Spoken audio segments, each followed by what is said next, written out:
We have the first question on the phone lines from Lisa Gill with JP Morgan. Please go ahead. Thanks very much, and good morning. David, I wanted to start with, you made some comments around your observations in the first 100 days, but what are some of the things that you think you can really bring to CVS as the new CEO, and anything else that you'd want to share from an investor perspective as you think about the first 100 days? And then if I can also just maybe better understand the guidance, which is better than I had anticipated, the guidance being a good starting point. Tom made the comment of an opportunity for outperformance. Last year, you gave a better than number. This year, you're giving a range, $5.75 to $6. Can you maybe just talk about the confidence in that number and, the potential outperformance around the guidance for 2025? Thanks very much. Yeah, thank you, Lisa, and appreciate the question.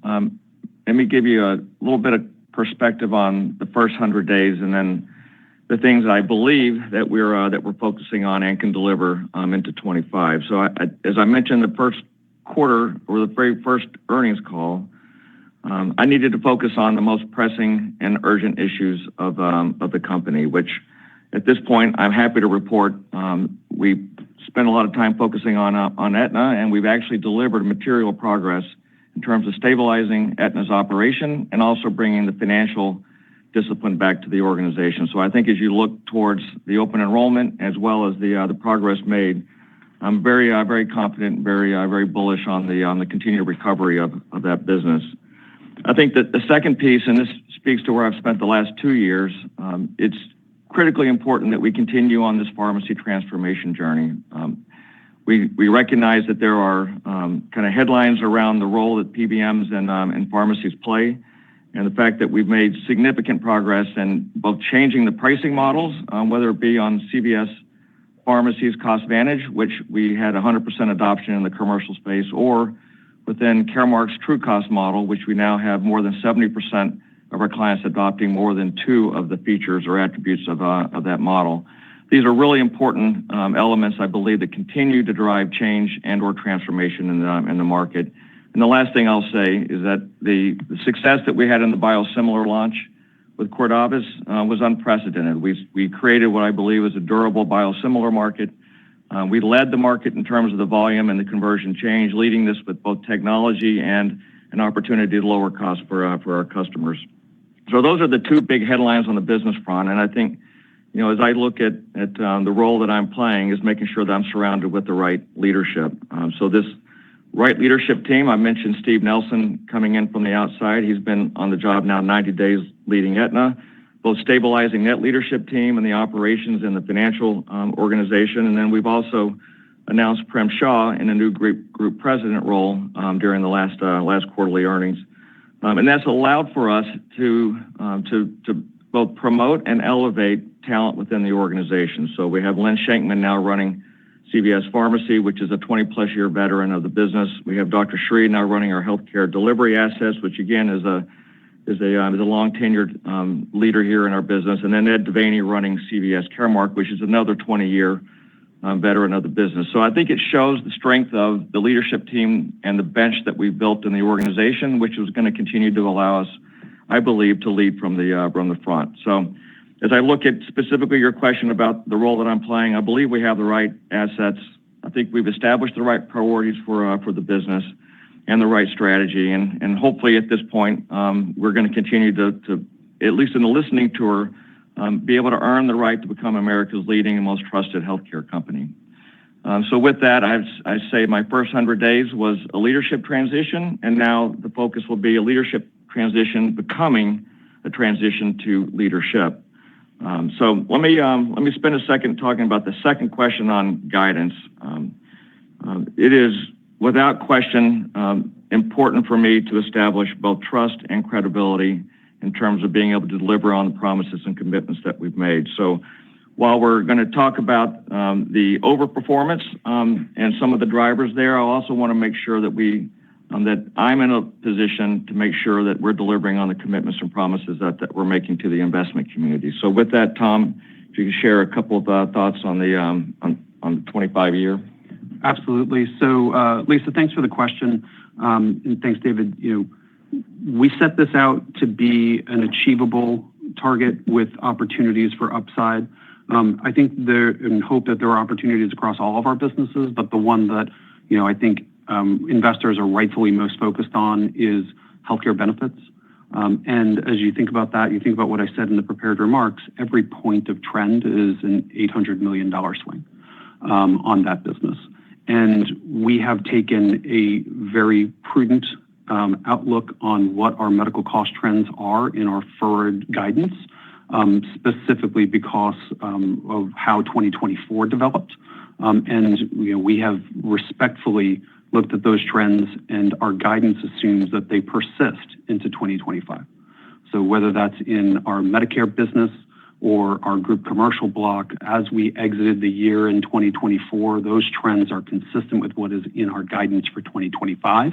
And so I think that would be the place where you could see the most potential upside would be inside that healthcare benefits business. And this isn't necessarily a 2025 opportunity, but as you think a little bit longer term, the healthcare benefits business, even at the top end of the guidance range, it's 1.5 points of margin compared to 2023, which was over 5%, and 2022, which was 7%. And you look at some of our underlying businesses, government is improved, driven by Medicare in particular, but it's still projected to be a negative margin. Group commercial is a profitable business, but is seeing signs of pressure. IFP, our individual exchange product, is expected to still lose money in our current outlook. And so if you do the math and you say, with the current share count and revenue base, each point of margin improvement is 75 cents of adjusted EPS. And so that implies we could have another $3-4 more of embedded adjusted EPS if we can get our Aetna business back to its target margins. And that's what we're committed to doing over time. Thank you.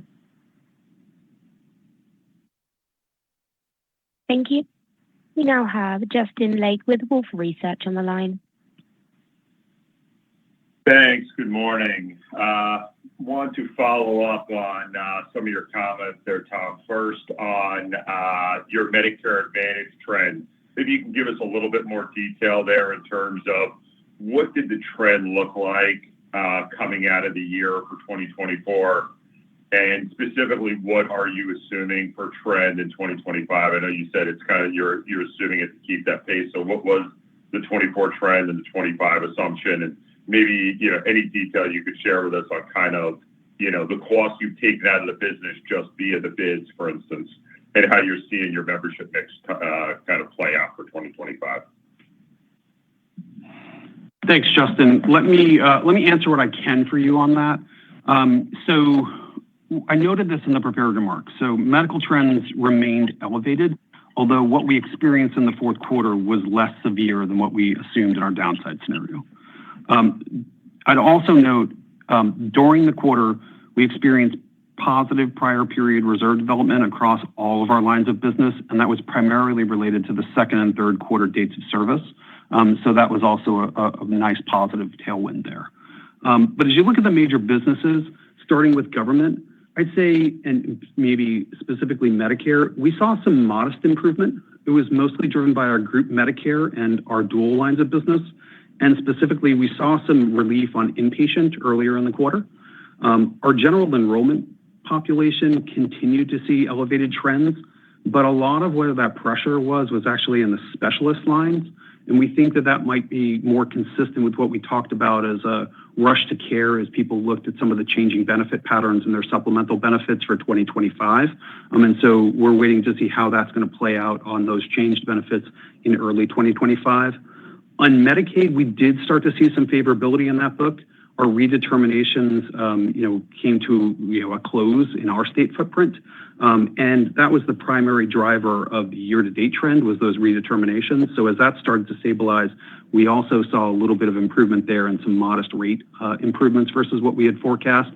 So generally, a good end to the year on the Medicaid business relative to the trends of the first three quarters.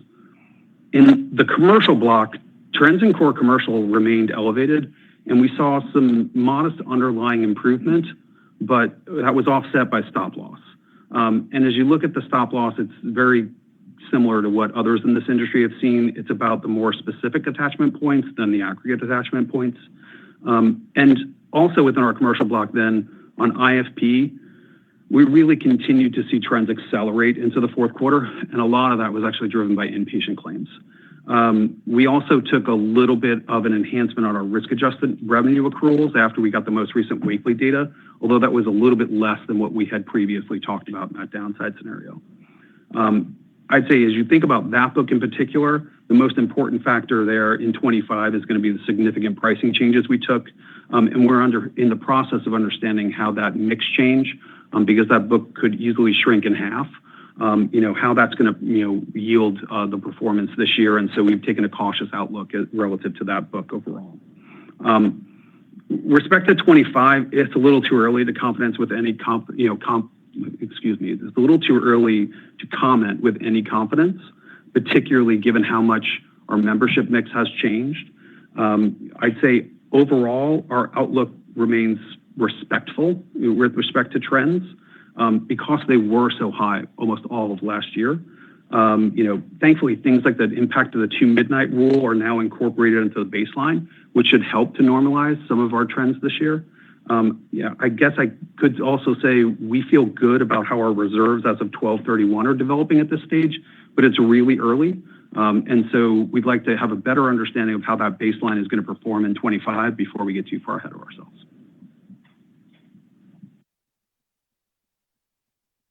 Thank you. We now have Stephen Baxter with Wells Fargo.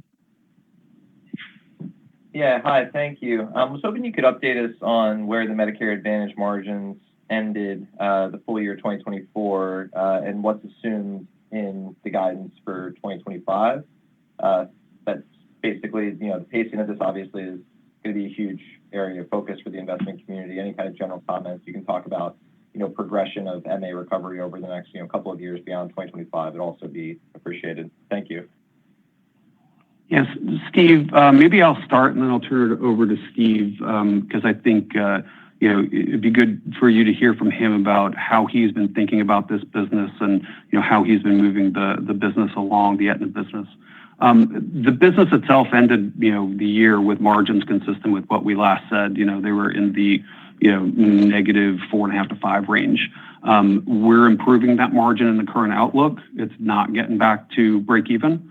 So it will be loss making. And I think that's one of the biggest swing factors is performance of that business this year between the high and the low end. A lot of that I think is ultimately going to be driven by how Medicare performs over the remainder of the year, how some of those changes and benefits that we made in the changing membership mix and how those new members perform. And so I think there's still a lot of opportunity there over time to get that back to the 3 to 5% target margins we've talked about. Well, thanks, Tom. Good morning.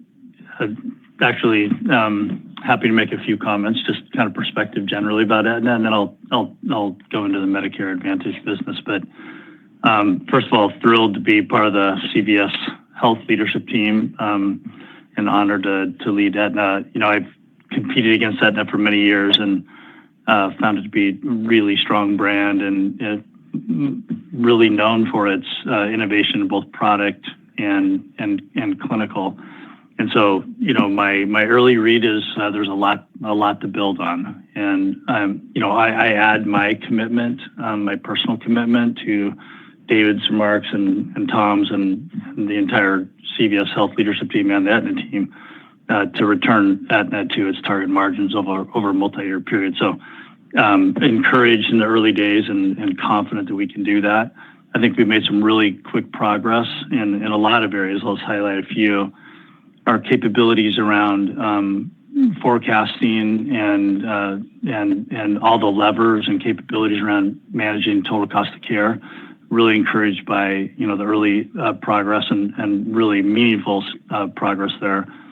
Also, as you think about our pricing discipline, that's been a topic a lot here, and I'm very encouraged about what we've done there, and that specifically relates to Medicare Advantage, our individual exchange business, and honestly our commercial business as well.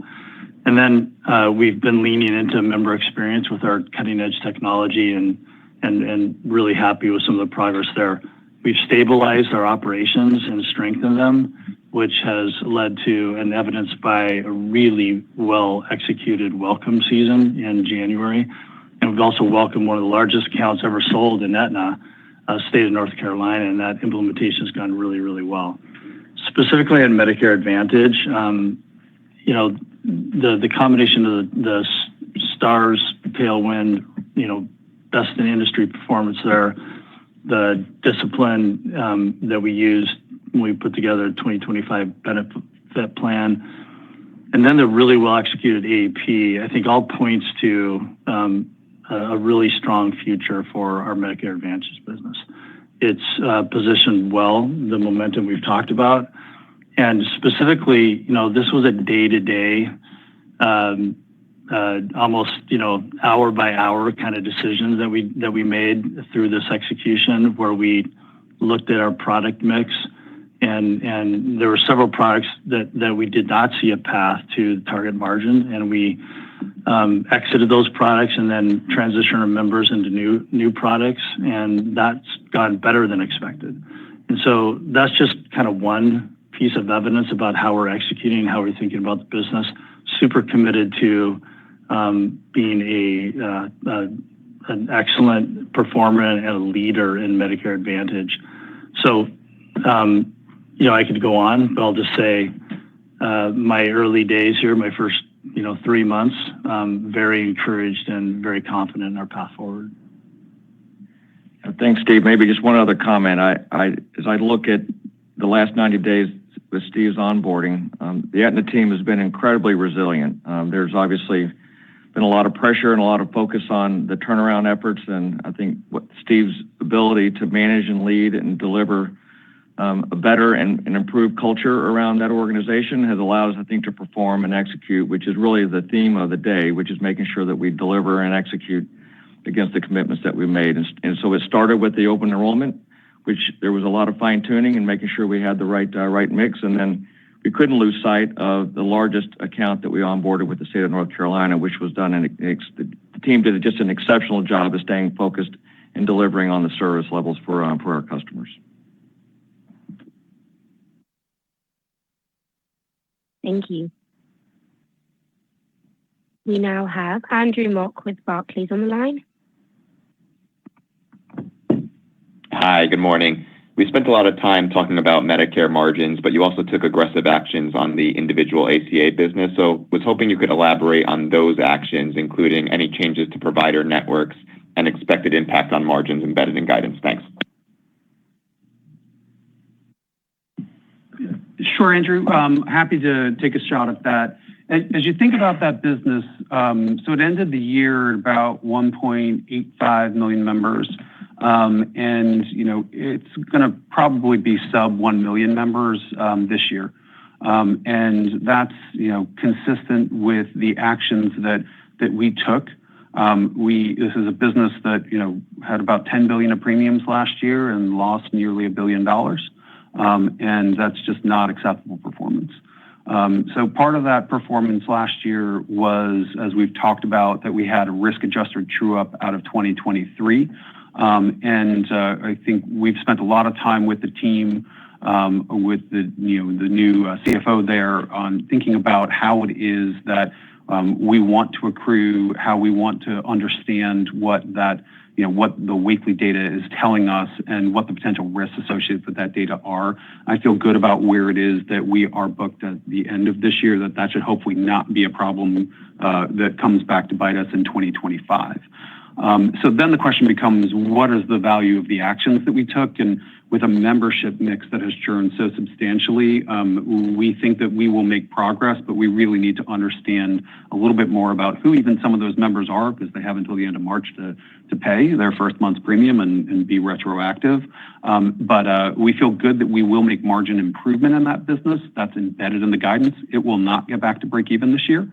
And it's something that we continue to watch very closely, particularly given the high levels of trend that we experienced and accelerating levels of trend we experienced in that book into the tail end of 2024. Steve, I don't know, anything you want to add on that? Yeah, sure. I'll just add a couple points. Similarly to the Medicare Advantage AEP execution. I would point to the OEP execution for this business, where we made some really positive changes in the geographic and product mix, in addition to the pricing discipline. So I think that takes this business into 2025 with improved momentum. But you referenced network, and we are definitely taking a look at all components of what it takes to be successful in this business, and not just network contracts, but network design, how we think about our capabilities around risk adjustment, managing the total cost of care in this population is different than other populations. And so improving our capability and capacity and just overall, I would just say sort of confidence in this business has been a priority, and really like the position that we have now going into 2025.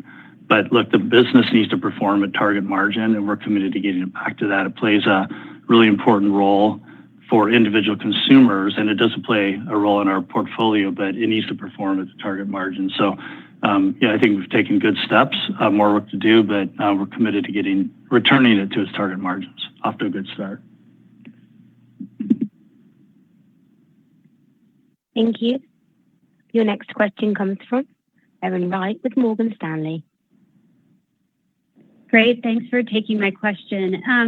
How should we think about the quarterly progression for MLR? And you gave us some of the detail on your overall assumptions from a utilization perspective for 2025, but any nuances to consider as we model out for the year, for instance, how IRA should flow throughout the year, and any surprises on that front or elements to think about as we think about that quarterly? Thanks. Thanks, Erin.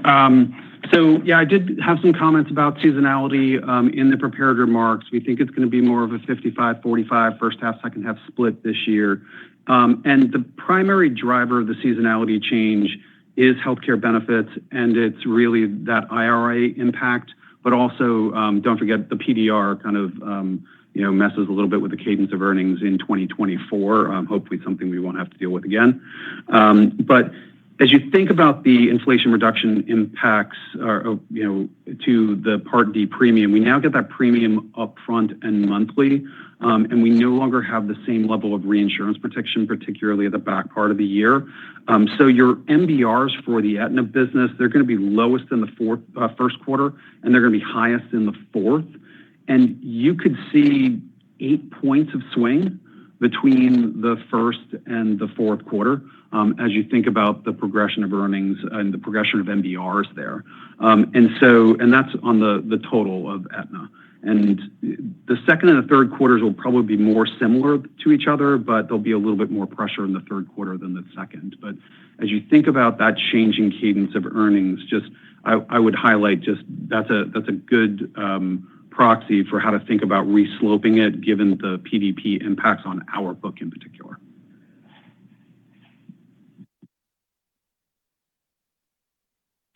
Thank you. We now have Ann Hynes with Mizuho Securities. Great, thank you. Can you remind us with Cost Advantage, what is the headwind to growth the first year of the implementation? And when would you expect that to turn positive for you? And also, I know Cost Advantage is only focused on commercial contracts right now. Do you eventually believe it will impact Medicare contracts? And if so, what's the timing on that? Thanks. All right, I'll make a couple of comments about Cost Advantage and True Cost, and I'll let Prem speak specifically to how we're thinking about it flowing through for other product lines.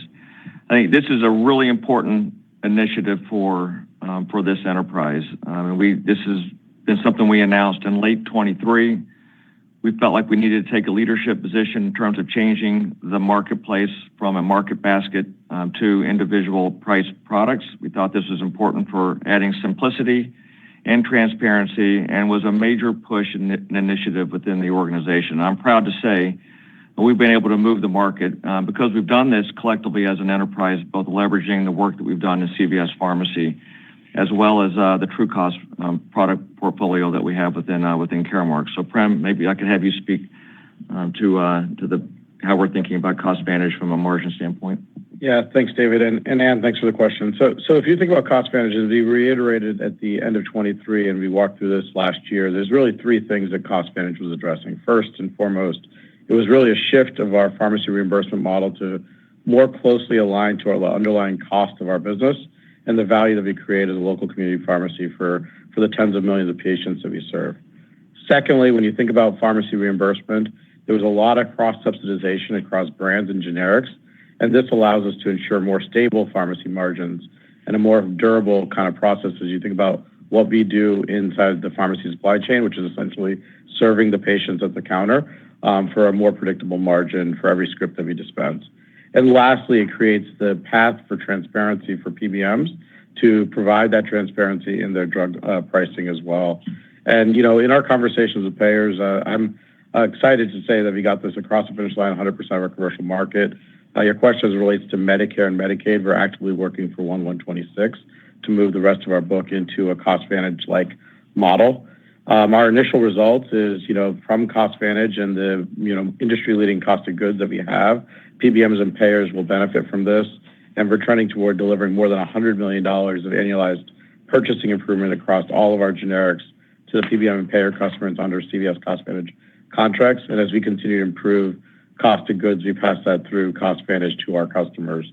And, as we continue to move forward, we're excited about building this with our payers to create more clinical models and clinical solutions at the counter where we can leverage the 30,000 plus pharmacists we have serving patients day in and day out. Thank you. We have our final question on the line from Elizabeth Anderson with Evercore. Please go ahead. Hi, guys. Good morning. Thanks so much for the question. Thanks for all the color on the 2025 outlook in particular. I know you said you were looking at 4 points of Medicaid improvement year over year in terms of the pricing. Can you say that you had 40% of it was sort of caught up? Can you talk about how that catches up over the course of 2025? Should we think of that as like broadly ratable, or are there any other kind of considerations to think about for that? Yeah, go ahead, Steve.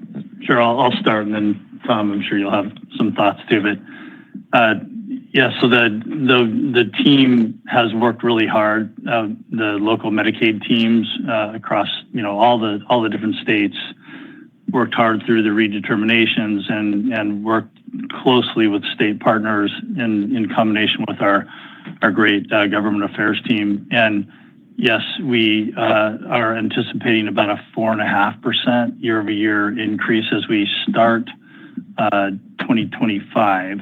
But we have more work to do as we go through the course of the year, and I think that's just going to play out as we continue to work on actuarial soundness with our state partners to make sure the program is adequately funded. But really like the beginning position and the work that's been done. So more work to do, but Tom, any other comments? No, Elizabeth, I'd say the 4.5% on the first 40% of renewals in January is a great start. We're cautiously optimistic that there might be opportunity there in the backside, but our current outlook doesn't assume that we get that same level of rate increase when we see the next bolus. I think we've got about another 40% that renews around the third quarter. And so our presumption and our forward outlook is that the rate increases there will not be as robust, but we are working, as Steve said, on the advocacy with all of our states. They understand the problem, but the rate timing of when they recognize actuarially sound rates is not always at the pace that we would like them to. All right, thank you, Tom, and thank you, Elizabeth. So this wraps up the call today, and before I close, I just want to especially thank our over 300,000 dedicated colleagues. I'm grateful for you, for your commitment to the communities we serve, and for your tireless dedication to improving health in America, person by person. So thank you for joining our call today, and we look forward to providing updates on our progress throughout the year.